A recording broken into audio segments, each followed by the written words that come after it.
Hi, everyone. I'm Hannah Steiman, and welcome to the Peak Experience. This is the podcast from Peak Support, where we talk about the employee experience, the customer support agent experience, and all the ways that those two things intersect.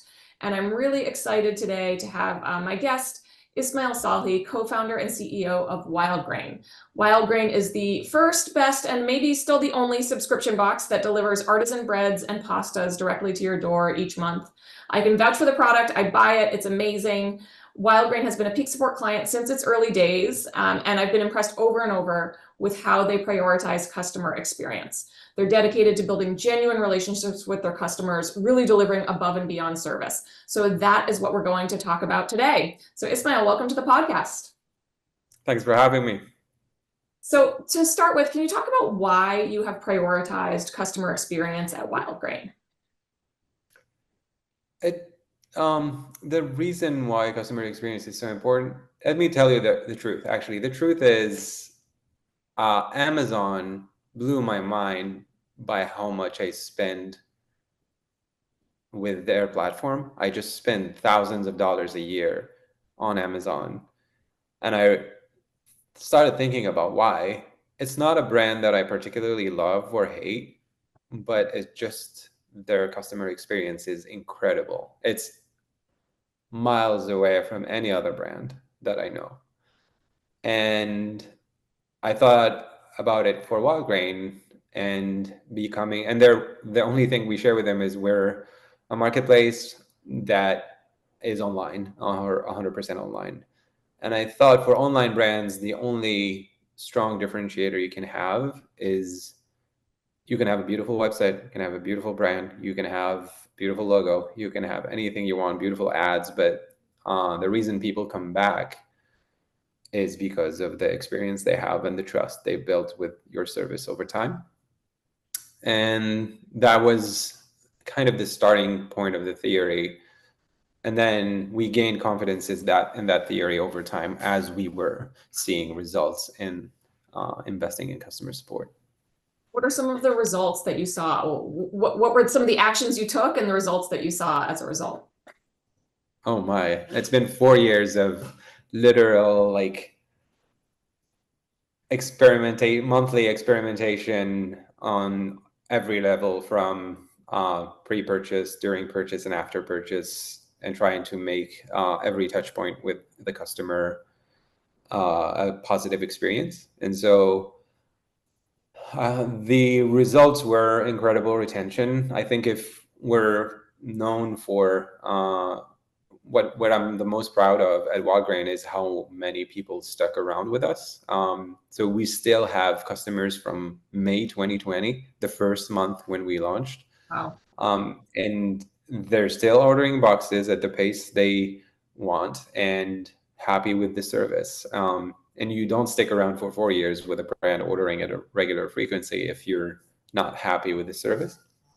And so that's the result that we saw by doing a lot of effort working on a lot of different efforts on the customer support side.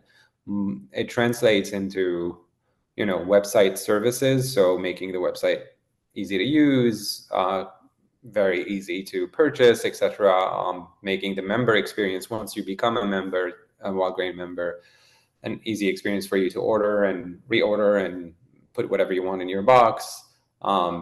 Having very responsive customer support that reads all your questions, understands them, and responds to them quickly with empathy and understanding, and over delivering on the value you expected from that touch point. So if it goes from policy, customer support policy, execution, tone, and performance and KPIs. So it's a mix of data driven, but also very kind of policy based efforts we've made over the years.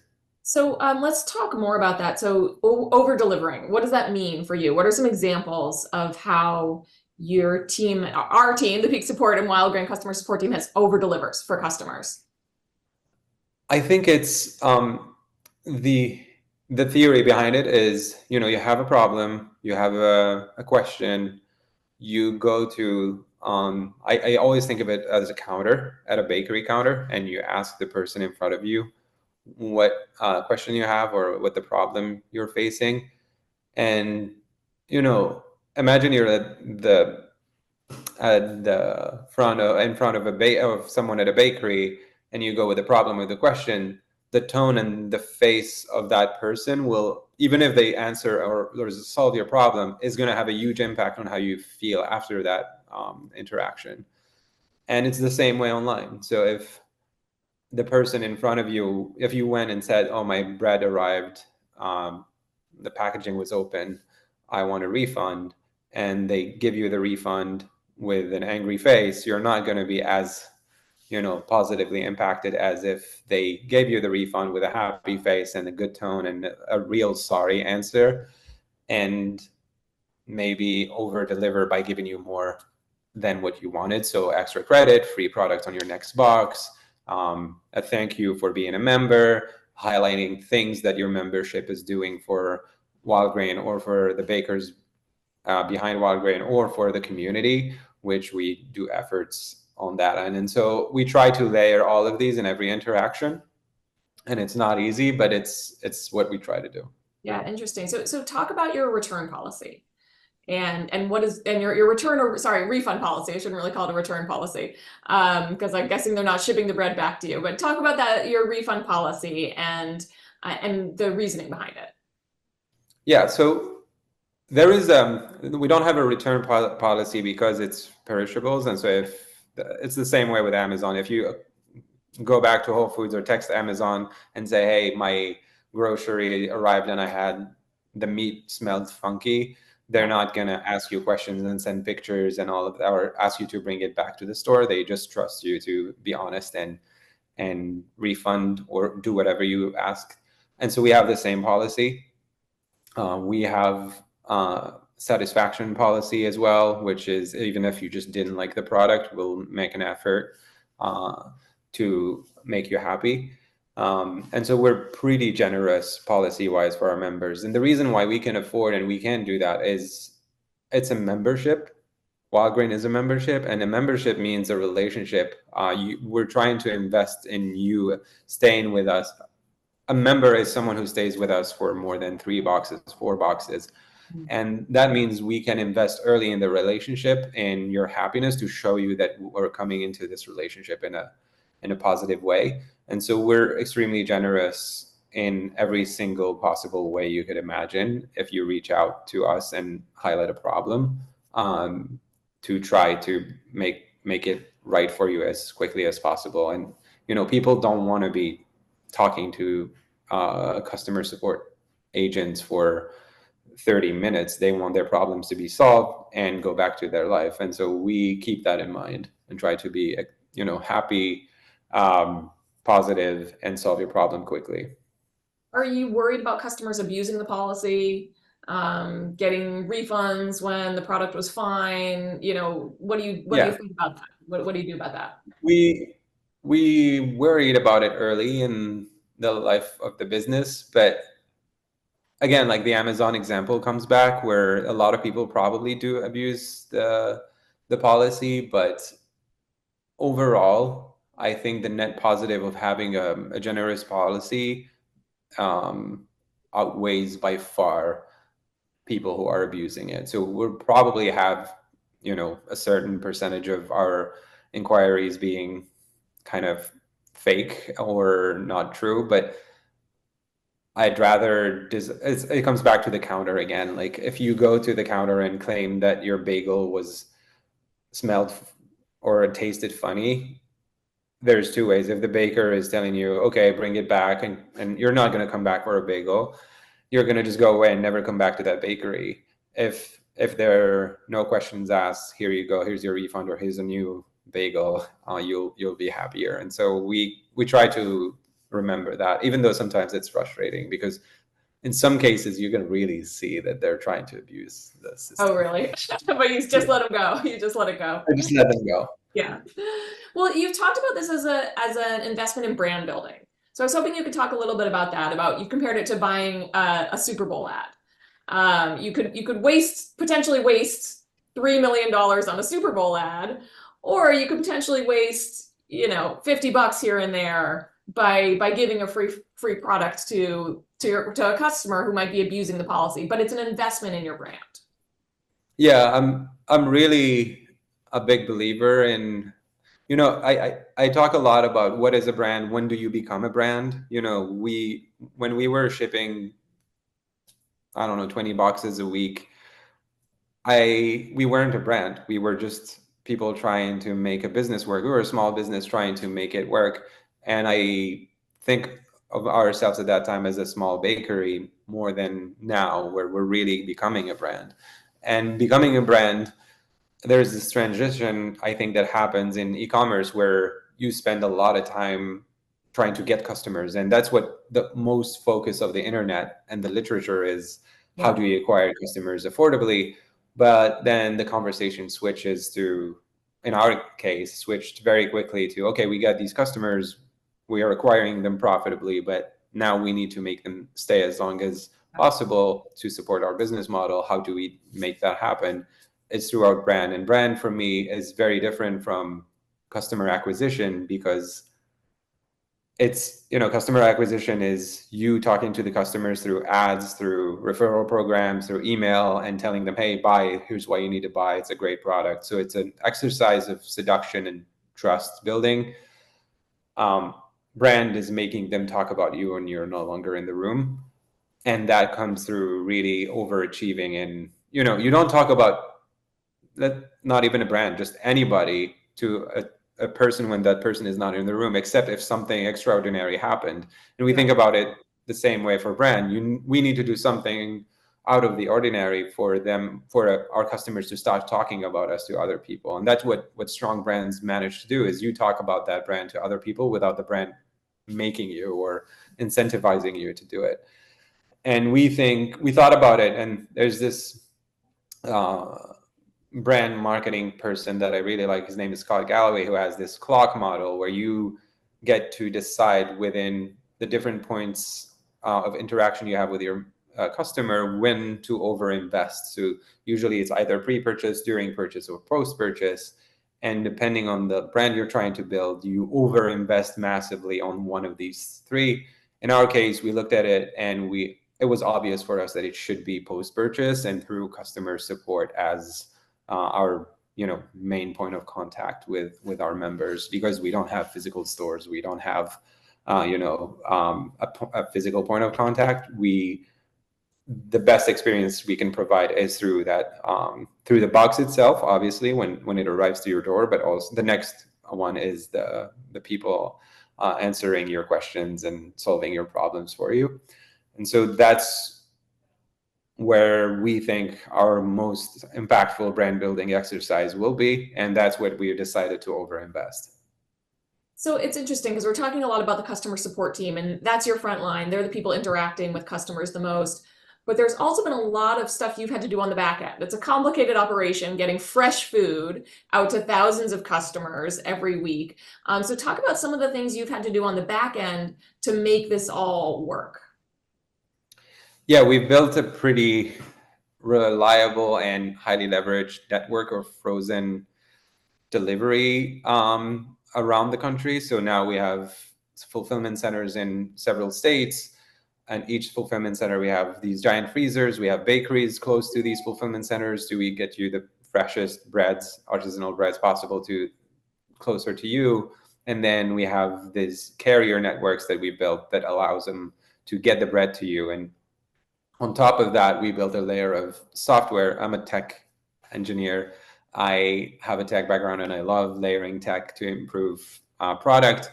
And so we layered tech to help kind of simplify the communication and the interaction between these very rigid distribution network and our frontline team, which is the customer support team, to allow them to kind of create this feedback loop between what customers want, what our operations can do, and adapt operations to what the customer want, and not force our ops to what the customer can have. And that's a very hard thing to do. And so a lot of the things we've built over time is, empowering our customer support agents to make requests that are very usually frowned upon from an operations point of view, so they can cancel orders very late in the process. A lot of the brands you would interact with wouldn't be able to cancel your order if Yeah. it was on the line for being packed and shipped. In our case, we can do that to our members. We allow our customer support team to add more dry ice and trust the customer to tell us, hey, you didn't put enough dry ice because I live in this remote area, or because I come back late from work and usually the box sits longer than the average customer. And our agents, without even requiring any approval from us, can add that extra dry ice in their future box so it always arrives frozen. We do, right now there is a hurricane in the south, and we hold your boxes because the hurricane, so we have a system that checks zip codes across the hurricane path and will hold your box a day or two until it's safe for us to ship your box. We have temperature holds as well. If it's above 110 degrees in your zip code, we'll hold your box for a minute or two, for a day or two before we ship it. Yeah, a lot of operational things that are built between the actual physical world of shipping boxes and our customer support team. We do it as well for product. So for example, if our customer support team tell us like, oh, we're getting a lot of tickets about canola oil and people not wanting canola oil in our product, we record these and then we translate these to our partner bakeries, and then we had an ongoing effort to remove canola oil from all our products when it's possible. Yeah. And so yeah, it's very important to keep that feedback loop working, because if it stops working, you become a rigid operation and you're not satisfying what your customers want, especially when you're at scale and shipping, as you said, tens of thousands of boxes a week. Well, it's so interesting. That kind of what you've done is figured out how we can do personalization at scale. And Yes. a key part of that is trusting your customers, and also trusting your customer service agents so that they can empowering them to go in and say, hey, we're gonna cancel this box, even though it's technically past the deadline, and empowering those agents to call the fulfillment center and make that happen. So how do you do that? How do you empower those agents, but still have this just this level of trust that they're doing what's right for the business and for the customer?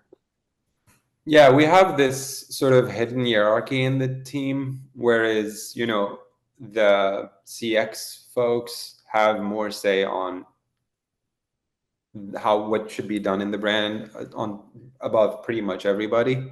And then we have our marketing team, we have our ops team, and we are all super member focused. We all hopped on the line of part of our training, for example, for every single employee who joins Wildgrain is to go spend a day answering tickets on Gorgeous to understand the customer and understand the requests and familiar, because it can seem, if you're alone in your ops bubble and you never interact with the customer, you may become rigid yourself because you have these rules, you have these systems that you built. But if you have that empathy towards the customer and towards, therefore, the agent, you understand that they're not asking you these things out of the blue. They're asking these things because it matters for retaining our customers or helping them or making them happy.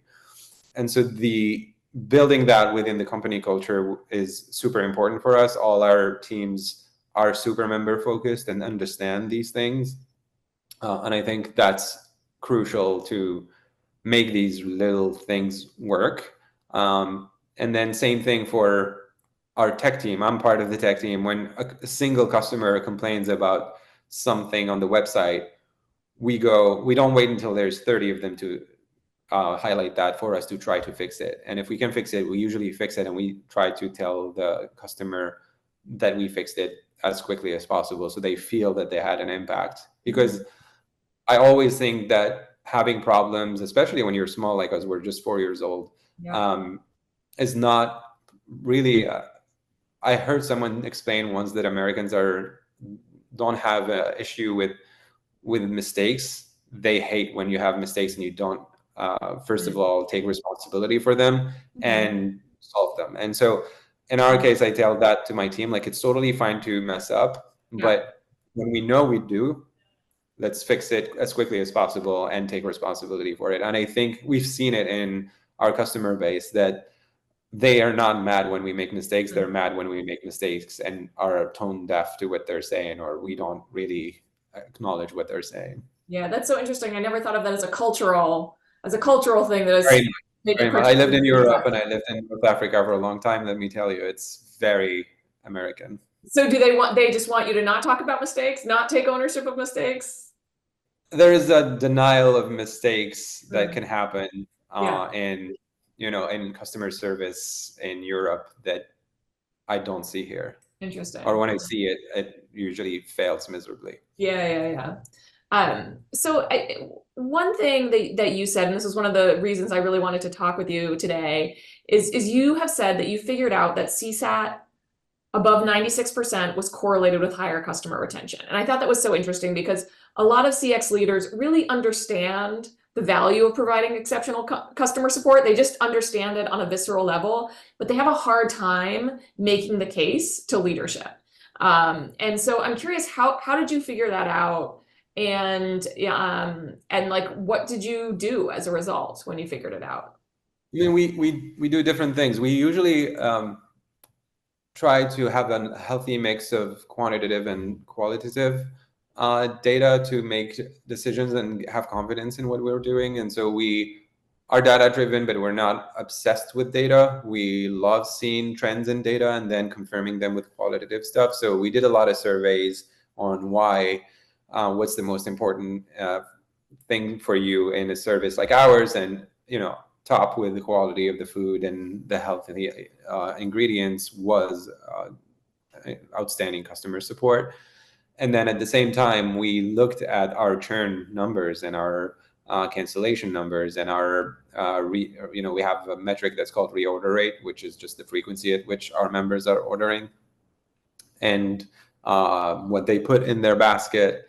And the higher the CSAT, which CSAT is kind of like this North Star metric, but it doesn't really mean anything when I think you need to explain it by, the better tone you have, the more understanding, and you read through, one of the most important things we do during training of our agent is read between the lines, understand if they're upset, if they're frustrated, if they're happy, but it's if they want something on a cherry on top, what is that, and change your tone based on what's between the lines. And so having all of those implemented, we can see directly an impact on churn, on cancellation, on reactivations. A lot of our reactivations are when someone cancels and then we try to make them a member again. A lot of our reactivations are done through our customer support team.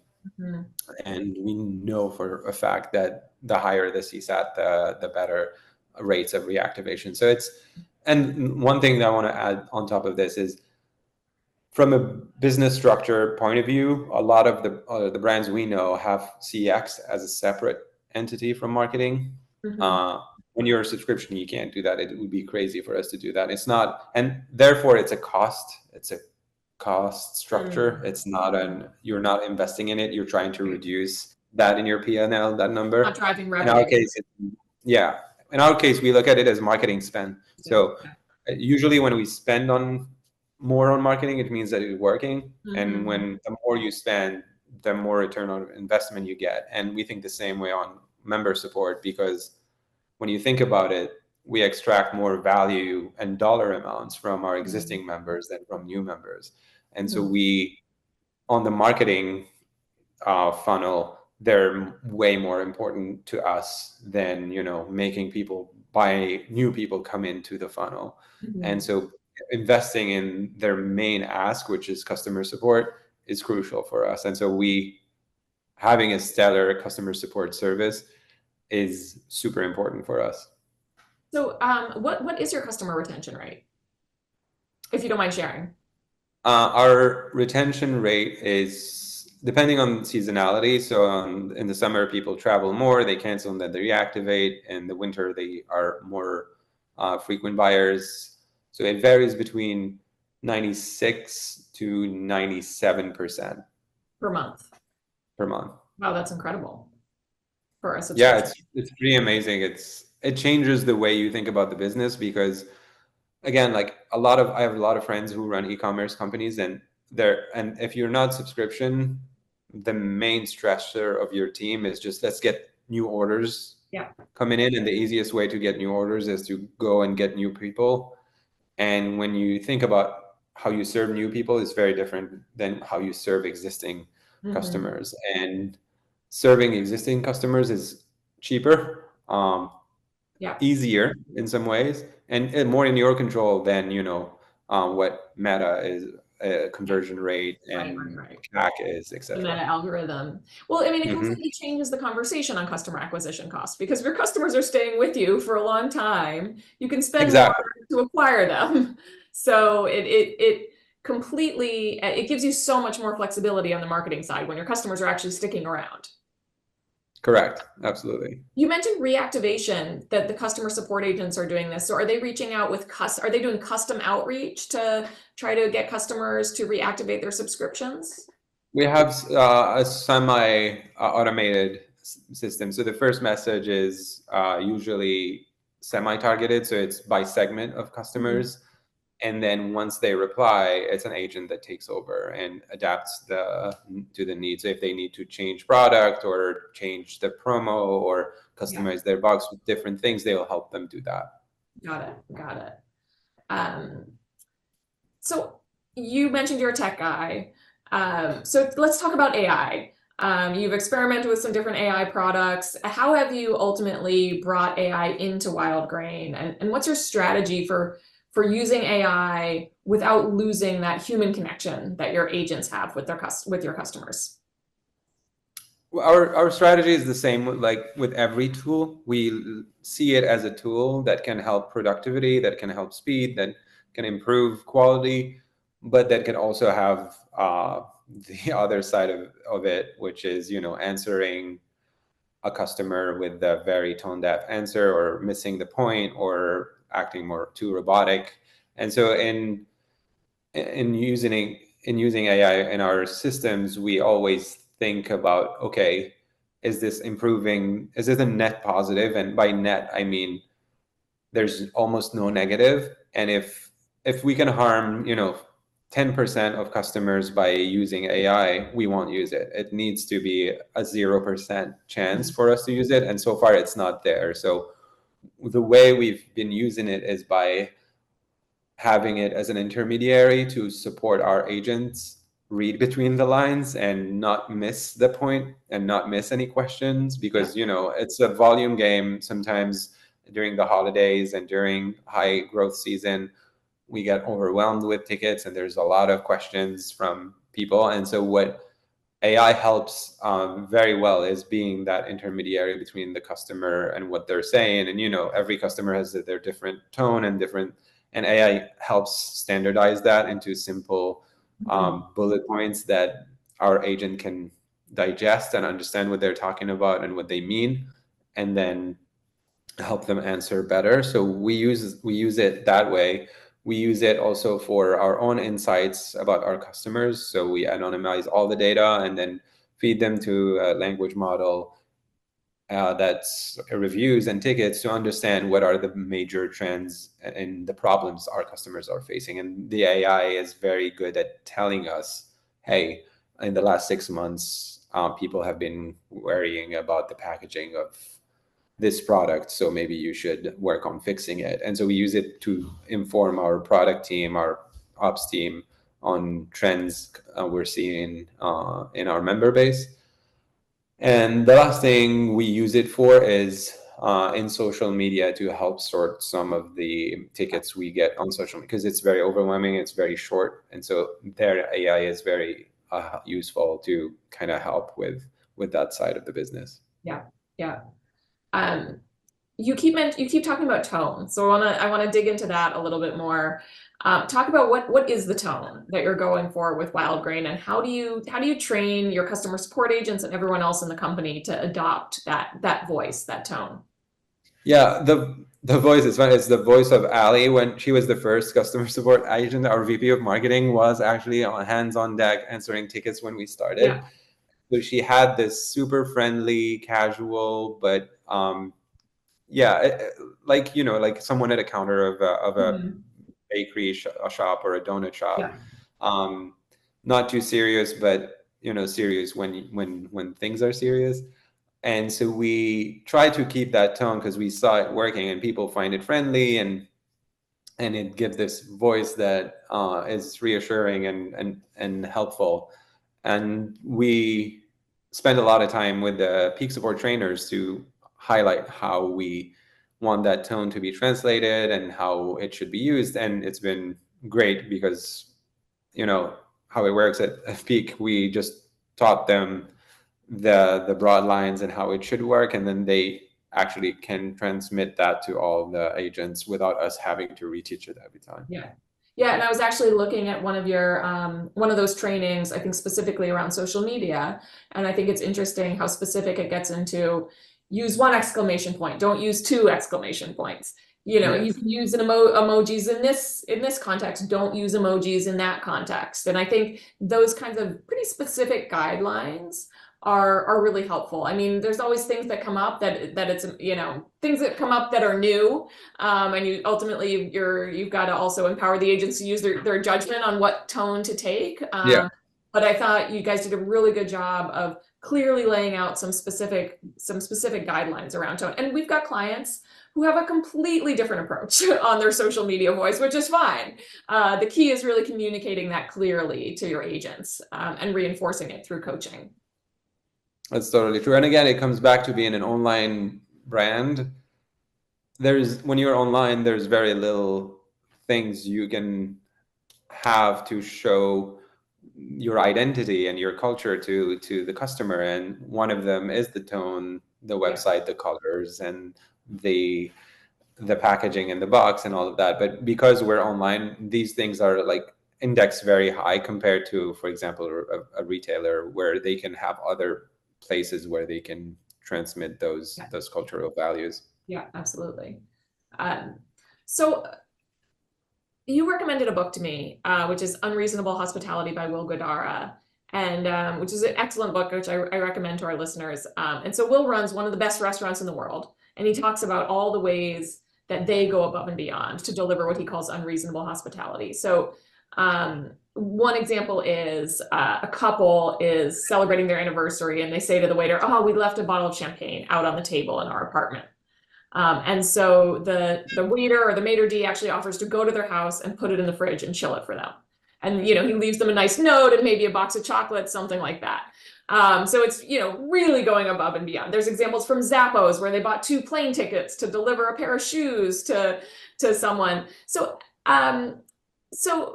but Will Guidara is talking about a restaurant. It's an in-person environment. You're there, you're interacting with people in the same room, you're in close physical quarters with them.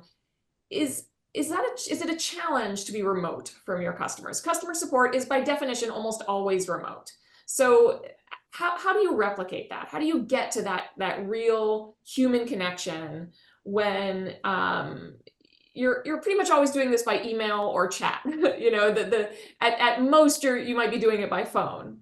That might be the most connected you are typically in a customer support interaction. I think being remote, I think COVID helped with being genuine and kind of solving with that remote awkwardness, because we all had to be remote for a year, and we managed to find ways to be nice to each other. And, a lot of people send care packages and things like that.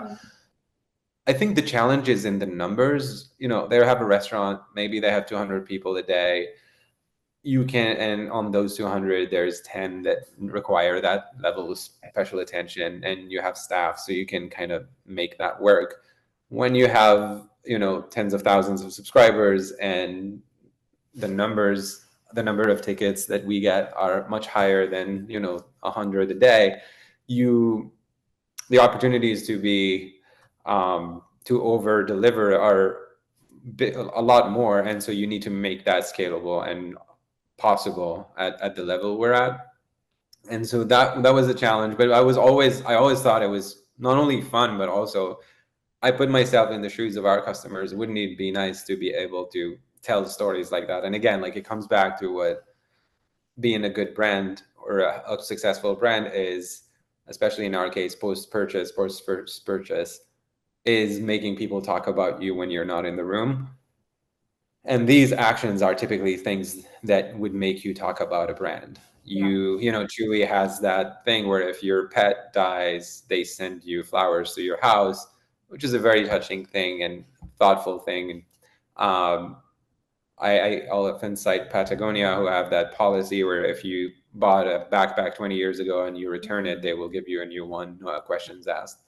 And in our case, I keep obsessing about that and how we can over deliver.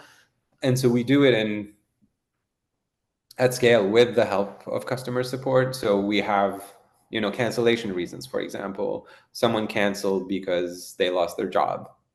We have systems in place to send them a free box and thank them for having been a member with us, and wishing them the best of luck for finding a job. Someone got sick. We send them extra items to do a care package for that person. And because it's so interesting when you establish these long-term relationships with customers, when they cancel, the reasons they give are very earnest and honest and candid. And so we see them, and if you're human, you get touched, even if you're, you know, if you're head of customer support, me or our agent. And so we trained our team to, if they feel something, to just say something to us and say, hey, what can we do to this person to help them, to support them, to make it a happy moment for them. It doesn't have to be a sad moment. It can be also, my son graduated, we're all moving to help him for a few months.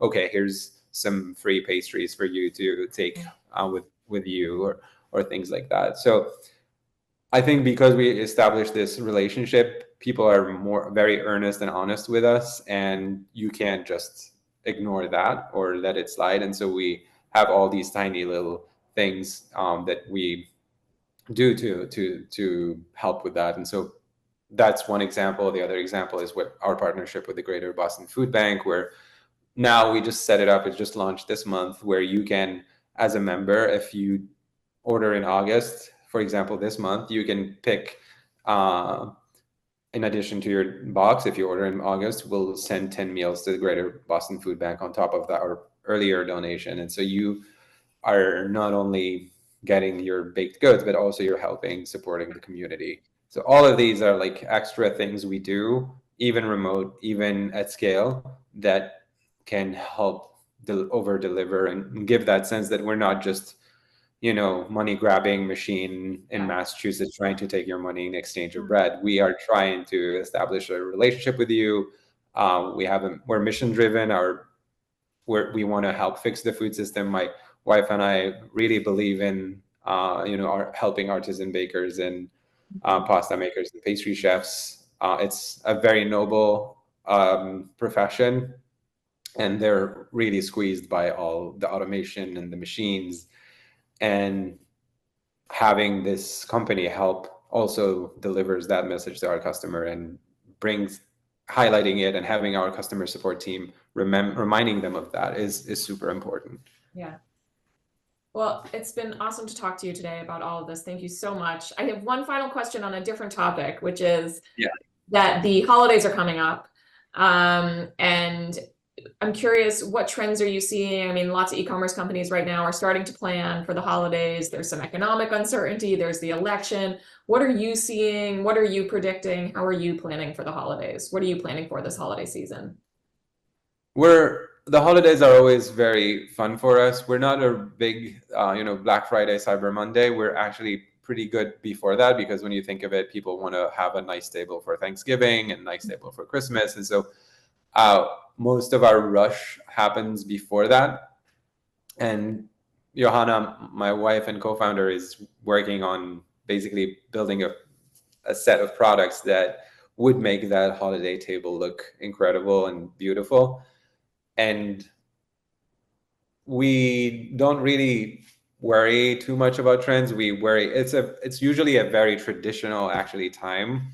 You're not going to bring your latest vegan Right. you know, keto pastry to a Christmas dinner or to a Thanksgiving table. You want the pumpkin, the apple, Mhm. and so for us, it's actually a pretty happy place. Everybody loves that time of the year. We have Mhm. people from all over the place with different faiths and beliefs and all of that, but we all love that time because it's just time to indulge in all our products.